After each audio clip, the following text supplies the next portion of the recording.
lost my way, and I had no kin. I was blind and lost my way. The path I walked led me astray. Didn't have to, but you did me in. Oh, you took me in from the rain and snow. I was all alone, no place to go. And the heaven above now, it surely knows. You didn't have to, but you took me in.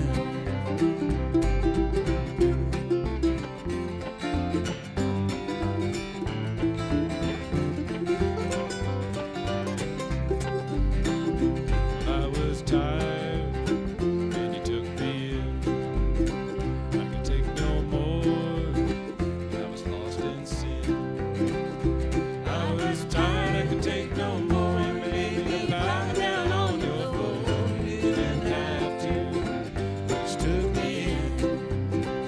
You took me in from the rain and snow. I was all alone, no place to go. And the heaven above now, it surely knows.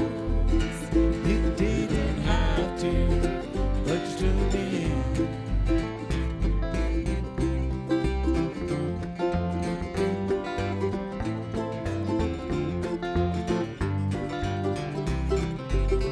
I was in prison, and you took me in. Yes, I was shackled, now I'm free again. I was scorned and I was burned, back to me it was turned. You didn't have to, but you took me in. You took me in from the rain and snow. I was all alone, no place to go. And the heaven above now, it surely knows. You didn't have to, but you took me in. You didn't have to, but you took me in. You didn't have to, but you took me in.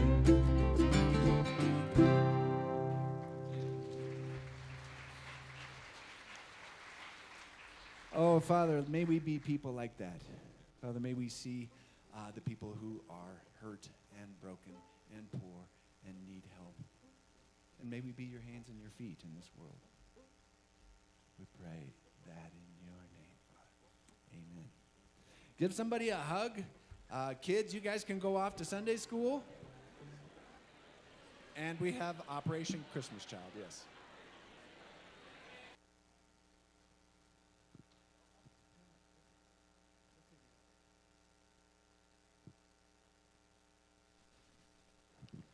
This is a test of your patience. Hey, we'll just use it to do the thing I was going to say afterwards. I think what Pastor Jim meant when he had his hands together like this was thank you. Thank you for all the shoe boxes that you guys have brought. Pretty sure that's what he meant. It was hard to figure out. But yeah, thank you so much. We really appreciate the turnout that we had on Friday, the donations that we had, the gifts, the money that all helps to ship these boxes to the Philippines. That's what the video is about, if we get the sound working. But just, it makes such a difference, and it's great to see all the boxes piled up, and we appreciate so much your support and help with that.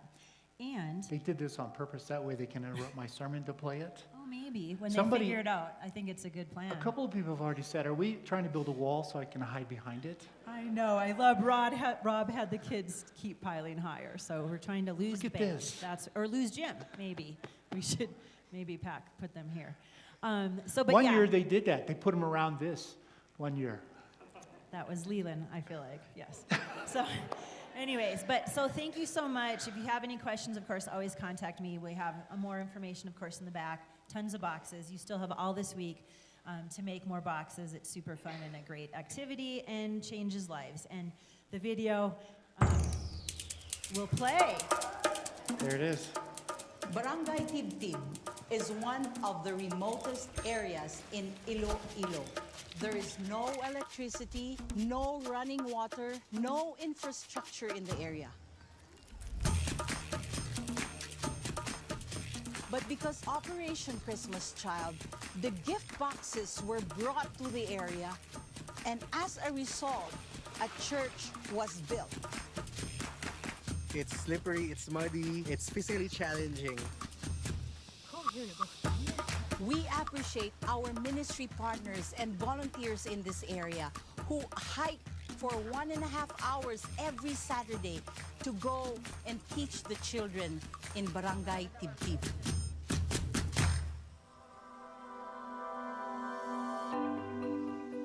Pastor ako diri sa Graceville Baptist Church, ining area outreach sa Graceville Baptist Church. Nabudlayan pa man kami magtipon sa mga tao kay hindi pa gid amo na ka-open ang mga tao diri. Sa ang mga tao hindi mo dayon basta-basta mapapati. Tungod sa poverty nila, tungod sa ilang mga sitwasyon. And here comes the Operation Christmas Child. Nag-open gid siya sang door.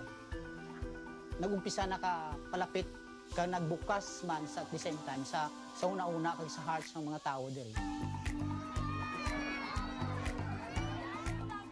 Excited gid kag nalipay tanan. Tiway na tong ginabulag ang anang mga panganan may tamakraka ang panganan. Ini sulod na rasbag-bag nga gamay. The greatest journey. Nangin amo to siya ang amon niya nanging guide sa pag-disciple, sa pagtudlo sa mga kabataan. So nakita namon nga damo parents ang naga-join. And then that's the beginning. I-gather ko, tipunon ko ang mga parents. And we will have our own Bible classes. Amat-amat, nag-grow ang ministry. Ang gid pag bag-onan dae. Ti sang una wa simbahan doon. Way mati naman ang mga tao. Ti anay nga may simbahan doon. Diyan nami nagasimba. Nalipay gid kami kag pati ang mga bata nalipay simba. Through Operation Christmas Child, we see how evangelism, discipleship, and multiplication is taking place. Each of these gift boxes is a gospel opportunity that reach the children in the remotest areas of the Philippines.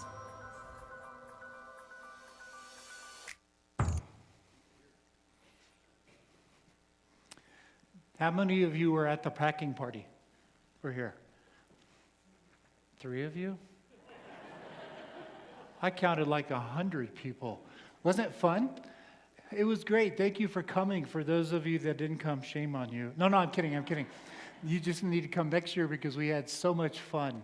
There are kids, there were old people there. I don't know if they're old. I'm getting there myself. There were young ones running around. We ate together. It was just really fun. And look at all these boxes. Thank you for doing that. I want to stop right now and just pray. You know, they're boxes to us, but somewhere in the world, ooh, here's one that's open. Let me see what's in it. Oh, nice. Can I have one of these? Somewhere, there's a boy or girl who's going to get these. You know, we just don't do this stuff just because it's fun. It is fun. We work as a staff and a team to make it enjoyable, but somewhere, somebody's going to get these. Father, I do pray for these boys and girls. Lord, along with many of the people here, having seen poverty around the world, I can only imagine the smile on their face when they get something that they can't afford and they don't expect. So, Father, I pray that each of these boxes, that they would convey your love from us to them, that they would just capture a glimpse of who you are because of the labor of our church. So bless the boys and girls that get these, Lord. We're very grateful. In his son's name, amen. Okay, if you get my emails, you know we have a community concert, community Christmas festival coming up here. And this year, the town has decided not to. They're going to do their own thing in the park right here. So we've been doing it for years, so we thought, well, that's okay. We'll just take it back over like we've always done. So we have Hazel Miller coming. You'll get more details coming in the future, but Hazel Miller's coming. Yes, I know some of you might be bothered by this. We have Santa Claus coming. If you saw my email, you know why I love having Santa Claus. I had conversations with some of the pastors. Why would you have Santa Claus? Because it goes back to a 2nd century saint, St. Nicholas. And I have his book of devotions in my office. I read one of the stories on the email that went out this week. So yeah, I love putting on my Santa Claus hat because his favorite ministry was to the children. That's how the tradition built up.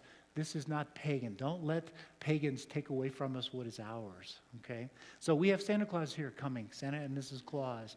And like we do every year, we already have several restaurants that are committed to coming and being a part of it. So come. The details are in the bulletin. Okay, so we are asking the question, we've been in Philippians, we were asking the question, really making a statement, the joy of being human. How does being human bring joy? How does that happen?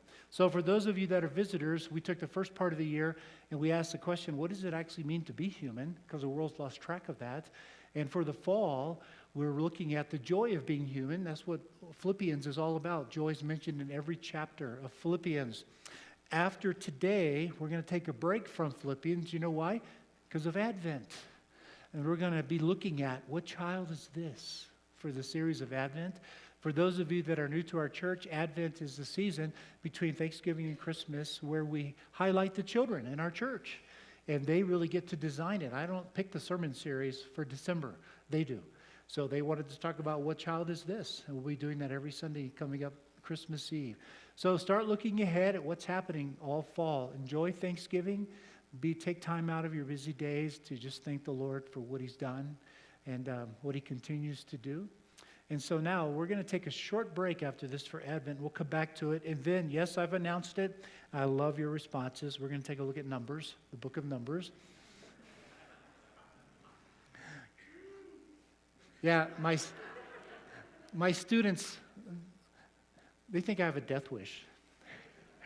The first time I said we're going to look at Leviticus, a bunch of you came up afterwards and said, have you actually read Leviticus? And I said, I have. Have you? So I told a bunch of people, just give me a couple weeks. If you're not interested, then we'll move on to something more comfortable. And I don't know about you, but I had a blast. Of course, I'm the one up here. So I had a great time in Leviticus, and I'm actually writing on it now because I've gotten the attention of some scholars and publishing houses that a New Testament scholar would write on Leviticus. And I argued that it was the blueprint for the New Testament. Everything in Leviticus is found in the New Testament. So if you think of Exodus, Leviticus, and Numbers, think of it like a wedding. Exodus is where they get engaged. If you will obey me, I will make you a kingdom of priests to the world, a holy nation. Out of all of the world, you will be my prized possession to show the world, basically, what it looks like to be loved by God. That's the engagement. And the people said 3 times in Exodus 24, all that the Lord has said, we will do. And then he went out and built a golden calf. I just love that. They're just like us. We're no different. So that's the engagement. Then when you get to Leviticus, those are the actual vows. Here's how you do the things that we're supposed to do as the faithful. And then when you get into Numbers, you're past the honeymoon. Now you're into real life. What's it like? You know, what's it like being with that crazy man that you married? You know, my first question of God when I get to heaven is, what's with women?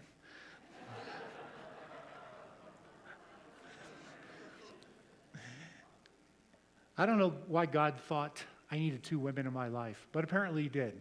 He gave me one, and he took her away. And one of the last things he said to me is, this was for your benefit. Don't worry. And then he gave me Nancy, which most of you know. Boy, it's like, I better be quiet because I'm going to get in trouble. So we're going to take a look at Numbers because Numbers, there's a lot of theology and seeds, theological seeds that are planted in the desert. As far as what do we believe today about God. It is a crazy story. Yeah, there are some numbers in there. By the way, the Hebrew title is not Numbers. The Hebrew title is In the Desert. It's a story of in the desert about them learning about this God that they've decided to follow. And so there's a lot of stuff in there that relate to us. Did you know, for example, that gender inequality, that whole discussion appears in Numbers? Yeah, it's one of the things that services. So we're going to have fun. But all this year, next year, we're going to be looking at what does it mean to be human? What does it really mean for us? Okay? Don't take it for granted. Don't take it for granted. It is so special what God has done for us. Okay, think about where we've come so far in Philippians. We asked the question from near the beginning, why is it important that we stand together as a church? Unity is without question the single most important quality of a church. that makes it healthy or leads to failure. When a church begins to lose its unity, you begin to see, I picture it only because I grew up in Florida. I never saw a frozen lake, okay? I grew up on the ocean. It doesn't freeze. And so I went to visit a friend of mine in Maine, and we walked out on the lake. I was terrified. I could see everything below me, crystal clear, and I knew I was going to die. He said, it's 2 feet thick. I don't care. You know? And so when you see fracture lines occurring in the ice, you know you're in trouble. And so we watch very carefully as elders and pastors and staff about this church. We watch it. We listen to the things that you're talking about, the things that you grumble and complain about, even though you're not supposed to. You know, we assess that. And so that's really important. Paul says in Ephesians 4, work very, very hard to protect that unity which was brought about by the Spirit. He created it. We should never take it for granted. So as we've worked our way through Philippians, we're going to stop at the halfway point. We talked about the joy that comes from hard times. Here he is in prison, and he's being beaten. We talked about the joy of friendship, how he could trust these Philippians because they knew him. He had been there. So when he wrote this letter back to them while he's in prison, they had seen him in prison years before that and took care of him. They knew his story. We talked about the joy that's beyond suffering. Suffering tends to get our attention. When something happens, I remember standing right here several years ago telling you I had been diagnosed with cancer, right? Right here. And you all went, like that. And it's like, okay. Yeah, the suffering at the moment is hard. But what we have to learn to do as Christians is look beyond the suffering. That's what Hebrews says about Jesus, who for the joy set before him after the cross, he endured the cross. And so the suffering, and I'm just being honest, my first wife taught me that. I was a brand new Christian, not even a year when I met her. And she had walked faithfully for many years. And she taught me so much about faith, including at the very end. At the very end. One of the last things she said to me, she quoted Lamentations, God's mercies are new every morning. You don't ever have to worry, Jim. Every morning when you wake up, the slate is wiped clean. He already forgot what you did yesterday. Don't worry about it. And this is happening, and it's in your best interest. That's what Paul said. It's in your best interest that I go. She knew I was taking care of her hours a day, and she knew that by going to be with the Lord, going home, that would free me. And it did. And here I am today. All right? The joy, I couldn't see beyond the suffering. I couldn't see beyond the hurt and the loss when I said goodbye to her. But she saw it. She saw it. And so we looked at that. That's part of where this joy comes from, of being human. Yes, God uses us in important ways. We talked about that in my Sunday school this morning about Job. And you have to look beyond the event to realize what God is doing. And then we talked about the joy of standing together. That's spiritual warfare. The moment we divide, we've already lost the battle. Satan is in our midst. If we stand together unified as a congregation, Satan can't get to us. We can protect each other. We talked last week about the joy of sacrificing. That's that famous passage of Jesus. Paul gives us the example of what happened with Jesus so we know how to look and stand together. And he starts off by saying, if there's any encouragement, he goes through all those if clauses, and I turn them into questions. The blessings that we have. If all these blessings are true, he says, then don't look out for your own interest. Look out for each other's interests. Stand together in unity. Have this relationship with one another that Jesus had toward us. He became a slave for our benefit. We've talked several times that I told the elders on our retreat 2 or 3 weeks ago that being an elder has got to be the most grueling leadership position in the kingdom. Do all things without grumbling and complaining. Whoever wants to be the greatest has to become the slave of all. Let no unwholesome word come out of your mouth, but only word that brings encouragement to the one who's listening. Love your enemies. We can go on and on and on, quoting these verses.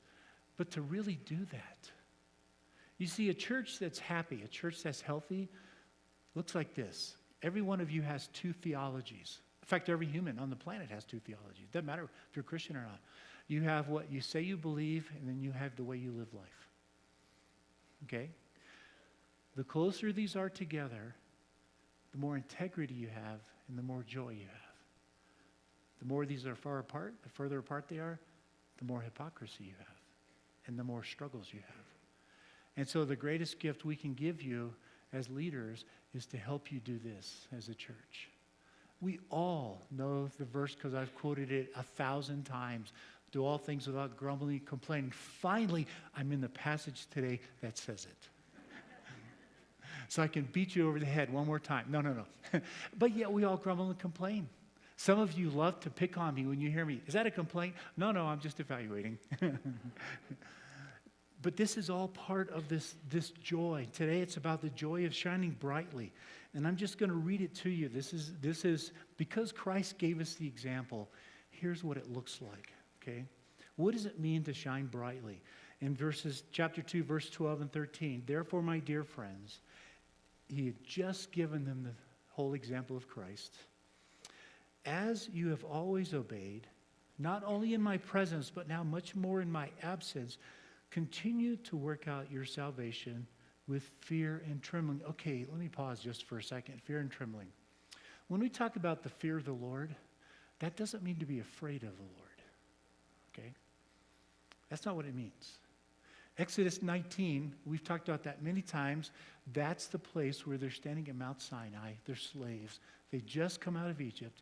And he says, if you obey me, I'll make you a kingdom of priests. And they say, we will do that. And then he introduces himself to them. Mount Sinai begins to shake. Massive earthquake. Smoke appears everywhere. There's a trumpet that starts blaring, right?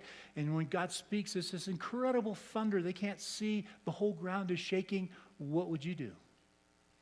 They ran. They ran to the other side of the valley. So in Exodus 19, they're standing right at the base. They can't touch Mount Sinai because that's a holy temple. They're not ready yet. Don't touch it or you'll die. And in the very next chapter, you know where they are? On the other side of the valley. God terrified them. And Moses goes running after them. I love it. Exodus 20. You know what he says to them? He says, don't be afraid. Don't be afraid. That command is repeated all throughout the scriptures. If you are faithful, if you're one of the ones who are a believer, do not be afraid. Then he goes on to say, God, he did this on purpose to put his fear within you. He wanted you to see how powerful he is. And that's the beginning of the journey where we talk about reverential awe, standing back at how great and how powerful and how loving and kind and generous and gracious God is. So when we talk about fear and trembling here, that's not being afraid. That's saying work out. He doesn't say work for your salvation. Work it out. Work it out with that deep sense of awe and respect at the power that God holds. Because he is sovereign. And I try to remind you regularly, he is God and we are not. And we should always remember that. Okay? But fear is not part of it for the Christian. John talks about that in 1 John. It says, perfect love casts out fear. Nobody ever quotes the second half. Because fear has to do with punishment. There's discipline in your life. There's not punishment. Those are two very different things. Okay? Very different things. And so we begin to learn that this fear and trembling continue to work not for your salvation, work it out. It's already accomplished. You are a new person because of that. But now you begin the journey of learning, what does that actually mean to be a Christian? What does that mean? I'm so thankful that 46 years ago when I gave my life to Christ, after 3 years of not sure I was going to do it, that he didn't just dump a truckload of commands on me. Now you got to do this, now you got to do that. No, that's not the way it worked. I began to follow him. And he began to woo me closer. He began to treat me differently. I began to love him. Had a conversation with a young girl recently. And she's not a Christian, doesn't have anything to do with Christianity. Never been to a church. And so she has friends who are Christians, and she said, they're trying to make me a Christian. I love that imagery. They're trying to make me a Christian. I'm going to make you a Christian. You know, I don't know how we got that imagery woven into our story, but we did. And she goes, I don't understand it. Aren't I already a good person? They said I'll be a better person if I become a Christian. I thought I was a good person. And I chuckled and I said, well, okay, your friends are trying to communicate something, an experience that's really hard to put into words. Okay? She goes, I know, but I thought maybe you could help me because I know you. And I said, all right, are you a good person? Absolutely you are. Every other religion starts with the premise that you're bad. You have bad karma. You have all kinds of, it depends on where you are in the world. And you have to work your way out of the badness. That's not true in Christianity. You're made in the image of God. And I said, you're priceless. You're already good. In fact, God said, you're very good. And you know what? I love you. And she goes, I know you do. I know you do. That's why I wanted to ask your opinion. And I said, so becoming a Christian is not about becoming a better person. Becoming a Christian, there's something much deeper at work than that. And she's a musician. And I said, when I went through music school, I know I shared this with some of you even the last couple of weeks. When I went through music school, I went through music appreciation. And I loved Beethoven before I started college, but then I studied his life. And then I studied his theories and how he developed chords, progressions, and all of that in music school. And I began to understand a different language that I'd ever seen before. And then all of a sudden I began to understand how a person who's deaf could write 4 incredible symphonies that you all love. And so before I went to college, I had a love for Beethoven. When I got finished with college, it's like I was passionate about Beethoven. I understood things that I had never seen before. So when you come to Christ, the goal is not to make you better. The goal is to give you an experience that helps you understand. It's what we call waking up. Ephesians 2. We were dead in our trespasses and sins, but he raised us up with him. He regenerated us. I said the colors get brighter. The love is felt is deeper. And she goes, I understand what you're saying. I really like that. So don't think of it as becoming a better person. Yeah, that's kind of a fallout. The byproduct, you start loving more. But right away, you have a different mind. It's called the mind of Christ. And you can understand it. So now, as a flock of sheep, fear and trembling doesn't mean you're scared. What it means is you stand back in awe of a God who is so incredible that it's hard to describe. A love so deep and authentic that it's hard to really imagine it. Do you believe that? Do you think of God that way? I'm stunned at what we've done as a church in our culture. I think I've passed 7,000 coffees and beers up here, and I've asked the question hundreds and hundreds and hundreds of times. When you think of God, do you think of somebody who really cares about you and wants you to experience the greatest joy possible? That's his character, love, joy, peace, patience. Or do you think of a God just waiting for you to cross the line?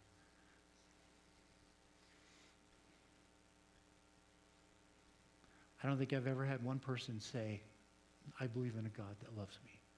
They're all this. I don't know how we communicated so much judgment. I own it. I'm a pastor. I'm a scholar. I've taught lots of pastors. I have a piece of it. But fear and trembling does not mean you're afraid of God. That means that this is the all-powerful God of the universe that you can run to. You can run to. And what he was showing to the Israelites at that valley, at that moment in time, was not to be afraid of him, but what he was saying is, in the vernacular, my God is more powerful than your God. In other words, we have nothing to worry about, ever. Nothing to be afraid of. So continue to work this out. And this involves changing your mind. This is transformation. To continue this process of working it out with fear and trembling. Because it is God who works in you to will and to act in order to fill his good purpose, not yours.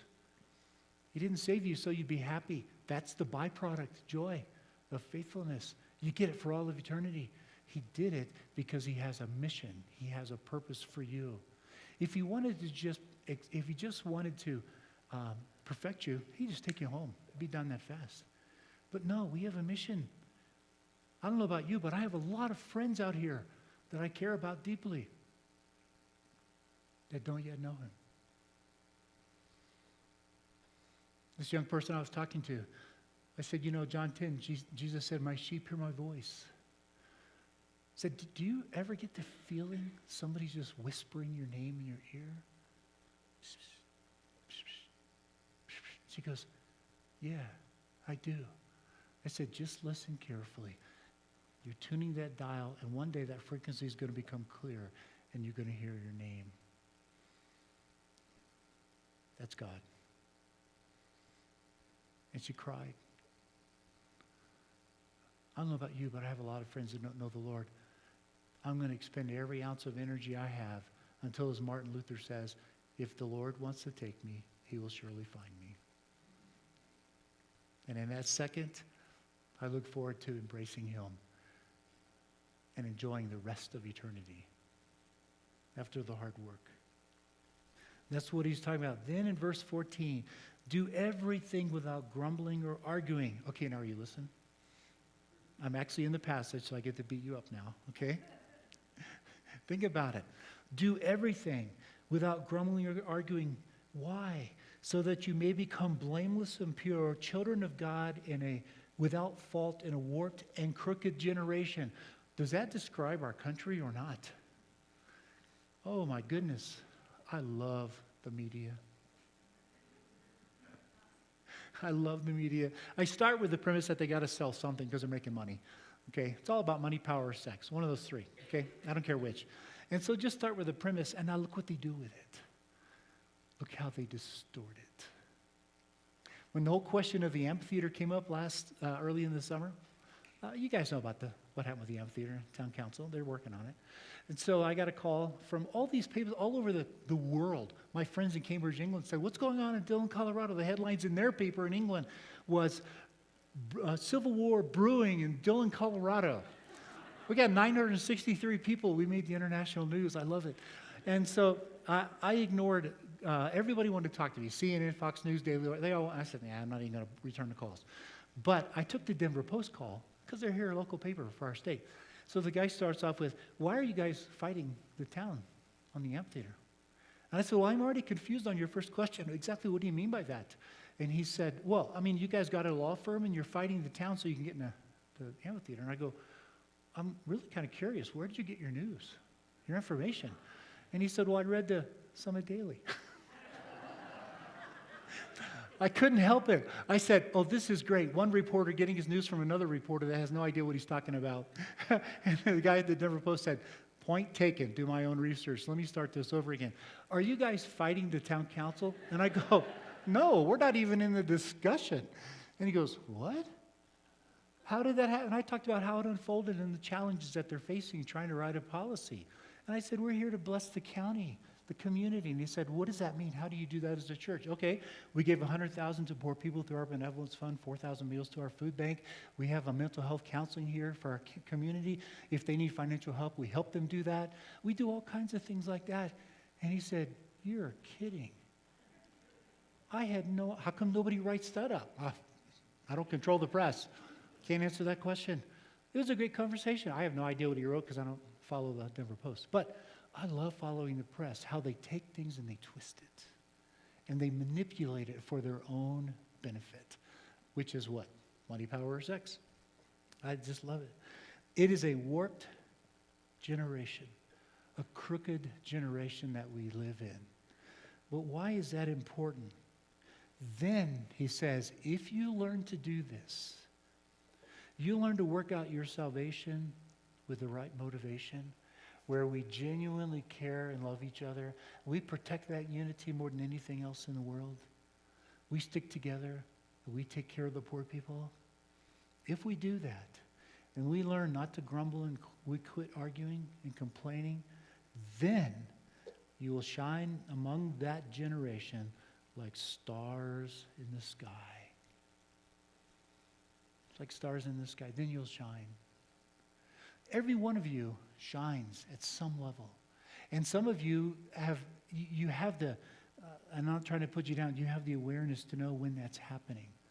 How fulfilling it is to see a friend, a loved one, maybe somebody who's sick, maybe somebody who's been far away from the Lord, turn just a little bit closer to the Lord because of your love for them. You've tasted that, haven't you? Am I right? How many of you have experienced that? Let me see. Hopefully every hand goes up. Just because of your love, moving closer to somebody, you see that happening, and you feel that thrill of watching the Lord work through you. That's what it means to shine. It's going to shock you. It has nothing to do with doing good works. The world does that. We have people that don't believe in Christ doing good all over the place. It has nothing to do with that. It's the Lord, the Holy Spirit, working through you in the life of another person. The same behavior. We have several food banks in our county. If we're no different than the rest of them, let's close the doors. No, our food bank should just give a taste of authentic love. Just a taste. This is what he's talking about, working out your salvation. You know, I teach young pastors, I have for 2 decades. We all have very similar experiences. Doesn't matter what the denomination is. One of them is to get you to actually believe down at the deepest part of the soul that you can make a difference. Do you believe that? You see, when I look at you, you see what I see? I see an army. I know a lot of your professions. You're scattered all over the county doing your job. I want Christians scattered all over this county. I personally don't care if I agree with you. I want you scattered around the county because you're a Christian. And I know the Lord uses you to reflect his glory. Not because you're perfect, not because you make all the right decisions, but because you're redeemed. I love what he says to Israel. I didn't choose you because you were the largest. In fact, you were the smallest. I chose you so I could reveal my glory through you.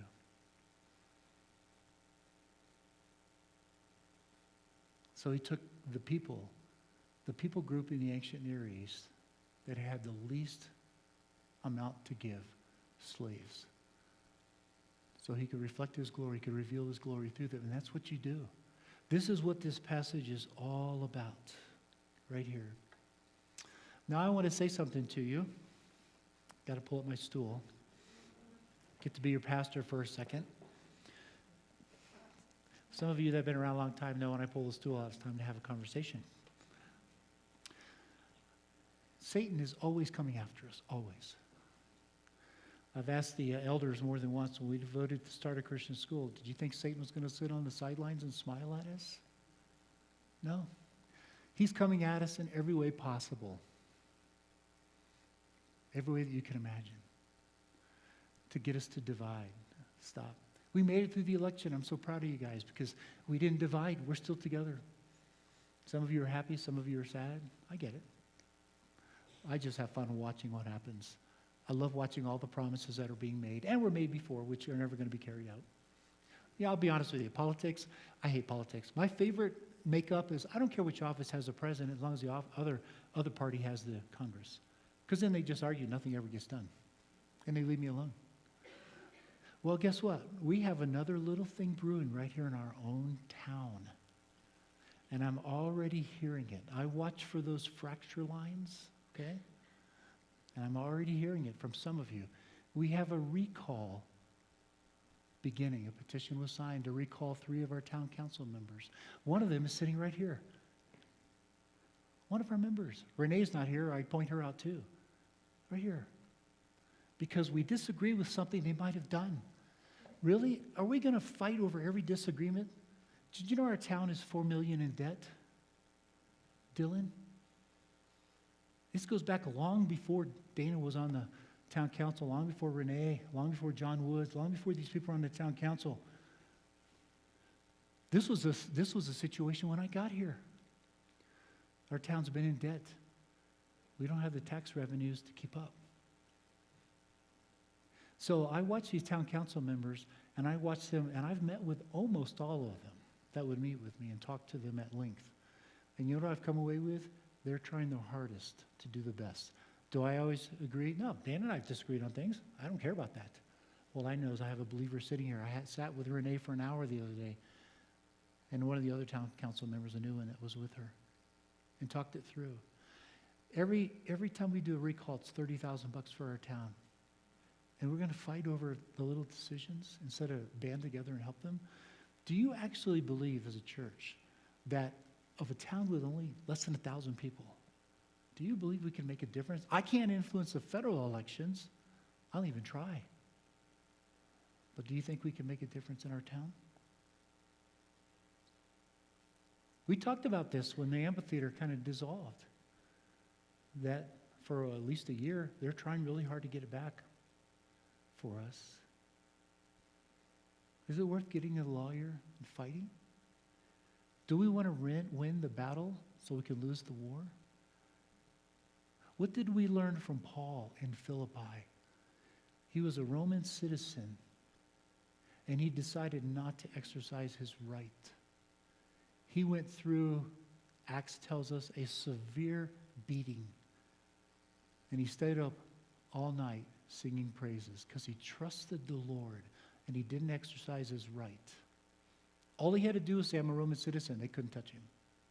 So the next morning, the town council, the equivalent of the town council, said, you're free to go. He goes, yeah, I don't think so. I'm a Roman citizen. I own you. All I have to do is file a complaint and you will be executed. He didn't exercise his right until it gave him the chance to further the gospel. We all have rights. We're Americans. I travel all over the world and I see countries where they don't have the rights that I have. They couldn't argue if they wanted to. They don't have freedom of speech. They couldn't do any of those things. I do. So the real question is, when is it appropriate for you to exercise your right? When is it? And I would argue as a theologian and as your pastor, when it advances the gospel. Do I have the right to free speech? Of course I do. What does Ephesians 4 say? Let no unwholesome word come out of your mouth, but only a word that brings encouragement for the one to hear.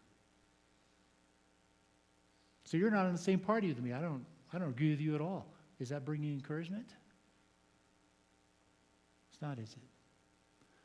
And I'm watching the fracture lines appear because, believe it or not, your vote is public. And some of you are voting for a recall because you don't like a decision. Is this an appropriate time to exercise your right? I don't say this often, but I would encourage you to stand behind Dana and John Woods and Renee and Mamira. I've talked to them and I know their character. They're trying their best. They don't get a lot of money for what they do. But they care about our town, and I care about our town. And I know dividing and spending more money is not going to accomplish anything. It's just not. So that's my political speech. So think carefully for those of you that live here, okay? We do have some really good town council members that are trying their hardest to figure out how to keep us from going into bankruptcy. That's not in our best interest as a town. We as a church can impact that. We can make a difference. We can help.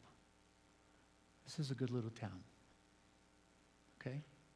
So the question is, how are you going to use your rights? How are you going to work out your salvation? This is not easy. Being a Christian is not easy. Don't be fooled. It's very challenging. It's grueling work to live faithfully every day, every hour. These things are fun. Okay? This is fun. And there should be some kind of fun for what we do. We should find joy in this, and we do. But let's don't forget the harder things, too. Let's don't forget our town. For those of you that live in towns around here, well, it's too bad for you. But work hard for your town council. I'm looking at Kevin. He was on the town council in Silverthorne. And others. They're not trying to cheat us. They're not trying to defraud us. They're really trying within their ability to do what's best. So pray for them. Paul said that. Pray for them, to love them. By the way, he goes on in Philippians, I'm not going to read the whole thing, but he gives two examples, Timothy and Epaphroditus, and here's what he said. Timothy, I have no one else like him who shows you genuine concern. Nothing about Paul's been all over the world, and this is his summary. I have no one else like him. Then he gets to Epaphroditus, who is sick. He longs for all of you because he is distressed because you heard he was ill, and he was. He almost died. See, this is the attitude of what it means to work out your salvation. These are examples. We have them right there in chapter 2. Go read it. Study these people of the faith. Dana, I'm grateful for you. I'm grateful for Renee Amir. I'm grateful for John Woods. I know the others too. You can name them all. I'm grateful for them. They're trying their best. Let's try not to make this a fight, okay? Let's empower them to do what's in our best interest. Get us out of debt, okay? Just work hard to get us out of debt. Sorry to put it on your shoulders. Father, thank you for, it's even hard to describe how in a world that's so warped and crooked and messed up, convoluted, backwards, upside down, and you still use people like us to reflect your glory. I'm astonished every time I think about it, every time I observe it, every time I see it. But you use us for your own glory, for your purpose, that the world might know that you are the one true God who loves so deeply, who loves so generously. Thank you for the privilege of being called your children, but even more than that, thank you for the privilege of choosing to partner with us to make this a better place. Give wisdom to our town council, Lord. Help us to come back together and stay united as a little town, and let us shine like stars in the night